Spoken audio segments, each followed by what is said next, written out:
आज की हमारी चर्चा एक सीधी और शायद थोड़ी चुभने वाली बात से शुरू होती है कि कोई इसलिए कंगाल नहीं है क्योंकि जिंदगी उसके साथ नाइंसाफी कर रही है, बल्कि इसलिए कि कुछ आदतें हैं जिन्हें वो बदलने को तैयार नहीं है। तो आज हम उन आदतों पर एक गहरी पड़ताल करने वाले हैं जो एक लेख your wealth drag habits that guarantee you will stay broke के हिसाब से किसी की भी आर्थिक तरक्की में सबसे बड़ी रुकावट बनती है। ये लेख बहुत बेबाकी से उन 10 आदतों को सामने रखता है जो चुपचाप हमारे पैसे को खत्म करती रहती है। हाँ, और यहाँ दिलचस्प बात यह है कि ये लेख सिर्फ उंगली नहीं उठाता, बल्कि हर आदत के साथ एक रास्ता भी दिखाता है, एक समाधान देता है। हमारा मकसद बस यही है कि इन आदतों और उनके समाधानों को एक-एक करके समझें, ताकि ये पता चल सके कि आर्थिक सफलता सिर्फ किस्मत का खेल नहीं है, बल्कि पूरी तरह से अनुशासन और मानसिकता का नतीजा है। ये एक आईना दिखाने जैसा है। बिल्कुल, एक आईना। तो चलिए सीधे पहली आदत से शुरू करते हैं, जो हमारी सोच और जागरूकता से जुड़ी है। लेख की पहली आदत है जीरो ट्रैकिंग, जीरो ग्रोथ। बिल्कुल। मतलब कोई हिसाब किताब नहीं तो कोई तरक्की नहीं। लेख में एक लाइन है, जिसे आप ट्रैक नहीं करते उसे आप बढ़ा नहीं सकते। बिल्कुल। ये सुनने में तो बहुत सीधा लगता है, पर असल में लोग ऐसा करते क्यों नहीं? ये एक बहुत जरूरी सवाल है। लोग हिसाब किताब रखने से इसलिए नहीं बचते कि ये मुश्किल है, बल्कि इसलिए कि वो सच्चाई का सामना करने से थोड़ा डरते हैं। ये ठीक वैसा ही है जैसे कोई वजन कम करना चाहता है, लेकिन वजन तौलने वाली मशीन पर चढ़ने से डरता हो, क्योंकि वो नंबर आपको बता देगा कि आप असल में कहाँ खड़े हैं। पैसों का हिसाब रखना आपको ये बताता है कि आपका पैसा सच में जा कहाँ रहा है, और कई बार वो सच्चाई हमारी बनाई हुई कहानी से मेल नहीं खाती। मतलब हम खुद को कहानी सुनाते हैं कि मैं ज्यादा फालतू खर्च नहीं करती, लेकिन ट्रैकिंग उस कहानी को तोड़ सकती है। लेकिन ये सुनने में बहुत मेहनत का काम भी लगता है। लोग ट्रैकिंग शुरू तो करते हैं, पर शायद 2 हफ्ते में छोड़ देते हैं। इस अनुशासन को बनाए रखने का कोई तरीका है? बिल्कुल। और लेख इसका एक बहुत सरल समाधान देता है। आपको हर चीज का हर एक रुपए का हिसाब रखने की जरूरत नहीं है। बस हर हफ्ते 10 मिनट निकालिए, अपनी आमदनी देखिए, अपने बड़े खर्चे देखिए और अपनी नेटवर्थ मतलब कुल संपत्ति का एक मोटा मोटा अंदाजा लगाइए। जब आप इसे एक आदत बना लेते हैं तो ये बोझ नहीं लगता, बल्कि एक गेम की तरह लगता है जिसमें आप अपना स्कोर हर हफ्ते बेहतर करना चाहते हैं। सही बात है। और शायद जब कोई हिसाब रखना शुरू करता है तो उसे एहसास होता है कि उसकी गाड़ी बिना किसी मंजिल के चल रही है। और यहीं से शायद लेख की 7वीं आदत सामने आती है, कोई लंबी अवधि की योजना ना होना। एकदम सही कनेक्शन है। देखिए, बिना किसी लक्ष्य के हिसाब रखना ऐसा है जैसे आप दौड़ तो रहे हैं, लेकिन आपको पता नहीं कि फिनिश लाइन कहाँ है। आप थक जाएंगे और रुक जाएंगे। लेख कहता है, अगर आपकी एकमात्र योजना देखते हैं तो आप निश्चित रूप से गरीबी ही देखेंगे। लंबी अवधि का लक्ष्य, जैसे 10 साल का विजन, आपको वो क्यों देता है? वो आपको बताता है कि आप ये सब अनुशासन क्यों कर रहे हैं। लेकिन यह एक सवाल मन में आता है, दुनिया इतनी तेजी से बदल रही है, एआई, नई तकनीकें, ऐसे में क्या 10 साल की योजना बनाना थोड़ा ज्यादा आशावादी नहीं है? क्या पता 10 साल में दुनिया कैसी हो? ये एक वाजिब शंका है। यहाँ 10 साल की योजना का मतलब कोई पत्थर की लकीर बनाना नहीं है। इसका मतलब है एक दिशा तय करना। सोचिए, अगर आपको एक घर बनाना है तो आप एक ब्लूप्रिंट बनाते हैं। हो सकता है बनाते समय आप किसी दीवार की जगह बदल दें या खिड़की का डिजाइन बदल दें, लेकिन आपके पास एक ढांचा तो होता है। 10 साल का लक्ष्य वही ढांचा है। आपको अपनी नेटवर्थ कितनी चाहिए, पैसिव इनकम कितनी चाहिए, कौन से कौशल सीखने हैं, ये सब आपको एक दिशा देता है। आप रास्ते में छोटे मोटे बदलाव कर सकते हैं, लेकिन आपकी मंजिल साफ होती है। और जब मंजिल ही साफ नहीं होती तो शायद इंसान को अपनी सबसे कीमती चीज की भी परवाह नहीं रहती। आप समय की बात कर रहे हैं ना? बिल्कुल।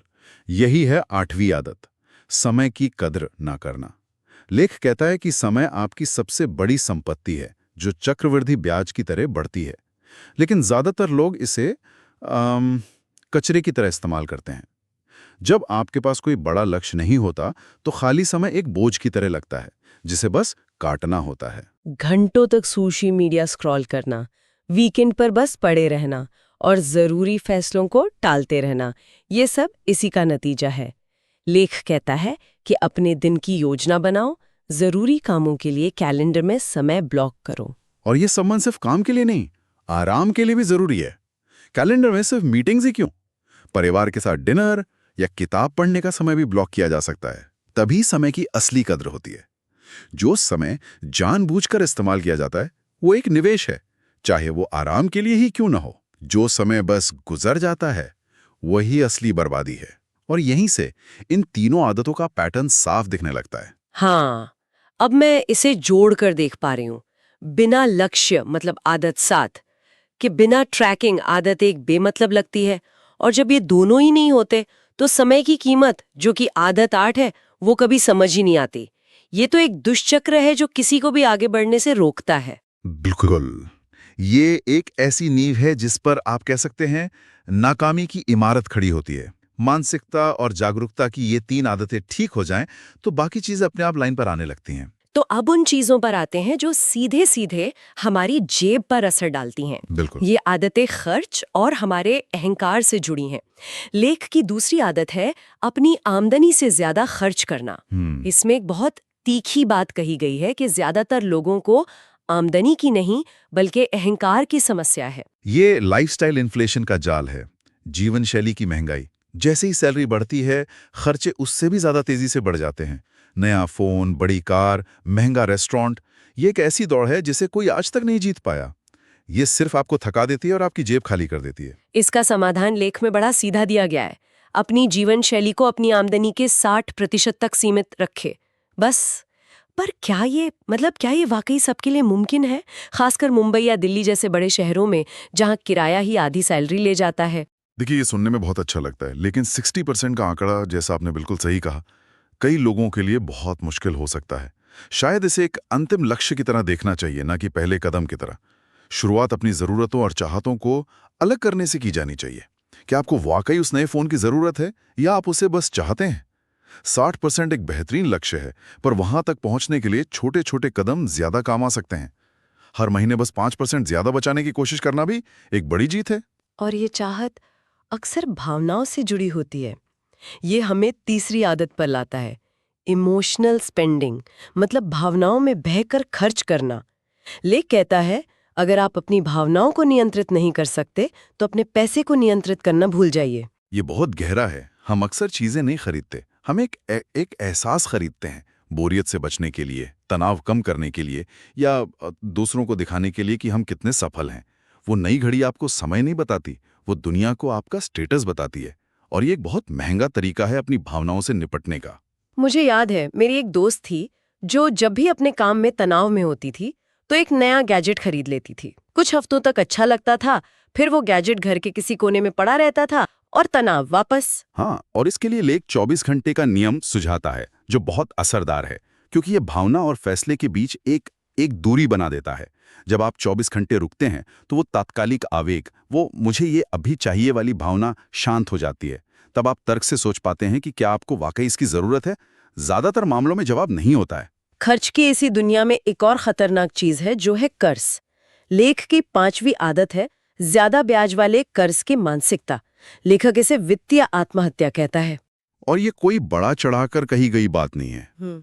सोचिए, आप क्रेडिट कार्ड पर 30 या 42% का सालाना ब्याज दे रहे हैं, और साथ ही आप म्यूचुअल फंड में निवेश करके 12-15% कमाने की उम्मीद कर रहे हैं। ये एक ऐसी बाल्टी में पानी भरने जैसा है जिसमें पहले से ही एक बड़ा छेद है। आप गणितीय रूप से हर साल सीधा सीधा 15-20% का नुकसान कर रहे हैं। लेकिन फिर भी बहुत से पढ़े लिखे लोग भी इस जाल में फंस जाते हैं। ऐसा क्यों है? क्या ये सिर्फ जानकारी की कमी है?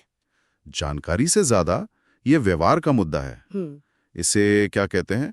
ऑप्टिमिज्म बायस कहते हैं। मतलब ये सोचना कि मैं ऐसे मैनेज कर लूंगा। लोग कर्ज के मिनिमम पेमेंट को देखते हैं और सोचते हैं कि स्थिति नियंत्रण में है, जबकि ब्याज का राक्षस चुपचाप उनके भविष्य को खा रहा होता है। इसीलिए लेख का समाधान बहुत कठोर है, लेकिन जरूरी है।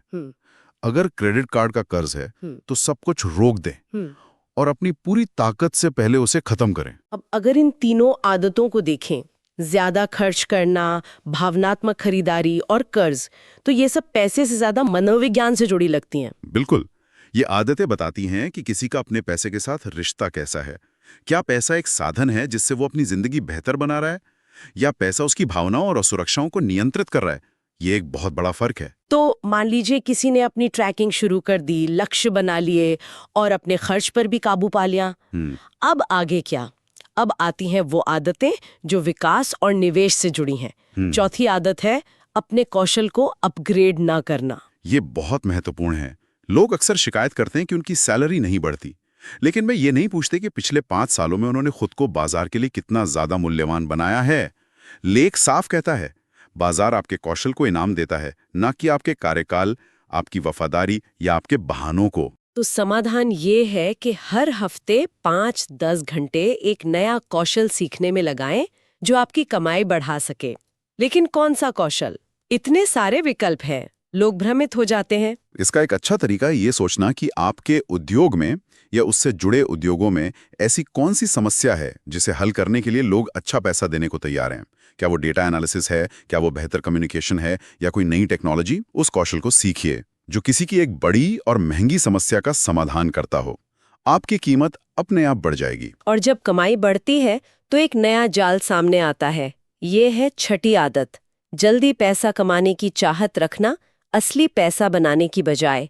Crypto pumps, penny stocks, option trading में रातों रात अमीर बनने के सपने। दौलत नहीं, लॉटरी कहता है। और लॉटरी हमेशा आयोजक को अमीर बनाती है, खिलाड़ी को नहीं।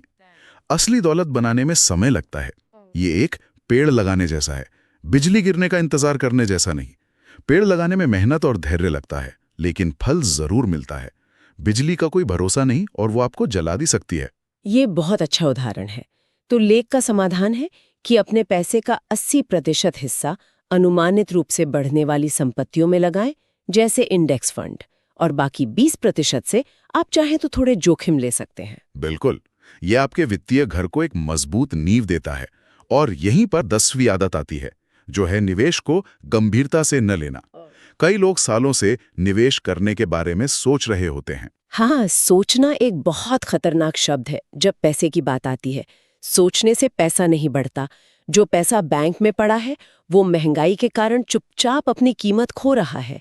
ये ऐसा है जैसे आपकी नाव में एक छोटा सा छेद है और आप उसे ठीक करने के बारे में बस सोच रहे हैं। और इसका सबसे अच्छा समाधान है ऑटोमेशन। तकनीक का इस्तेमाल करें। हर महीने अपनी सैलरी आते ही एक तय रकम अपने आप निवेश हो जाए, ऐसा सेट कर दें। इस तरह आप अपनी भावनाओं, अपने आलस और अपनी टालमटोल की आदत को इस प्रक्रिया से बाहर कर देते हैं। पैसा अपने आप काम पर लग जाता है। और ये सब करने के लिए एक सही माहौल की जरूरत होती है। ये हमें 9वीं और शायद सबसे दिलचस्प आदत पर लाता है, आर्थिक रूप से नासमझ लोगों से घिरे रहना। लेख में एक बहुत मजेदार लाइन है, birds of a feather stay broke together. मतलब एक जैसे पंखों वाले पक्षी एक साथ कंगाल रहते हैं। ये सुनने में कठोर लग सकता है, लेकिन ये सामाजिक मनोविज्ञान का एक बुनियादी सिद्धांत है। हम उन लोगों का औसत बन जाते हैं जिनके साथ हम सबसे ज्यादा समय बिताते हैं। अगर आपके दोस्त हर वीकेंड पर हजारों रुपए उड़ा देते हैं, तो आपको भी ये सामान्य लगने लगेगा। हाँ, अगर वे निवेश को जुआ कहते हैं, तो आप भी उससे डरने लगेंगे। ये तो बिल्कुल सच है। मुझे याद है कॉलेज में मेरे कुछ दोस्त थे जिनका एक ही मंत्र था, पैसा तो हाथ का मैल है, इसे खर्च करो। उनके साथ रहकर बचत करने के बारे में सोचना भी नामुमकिन था। तो क्या इसका मतलब है कि हमें अपने पुराने दोस्तों को छोड़ देना चाहिए? जरूरी नहीं।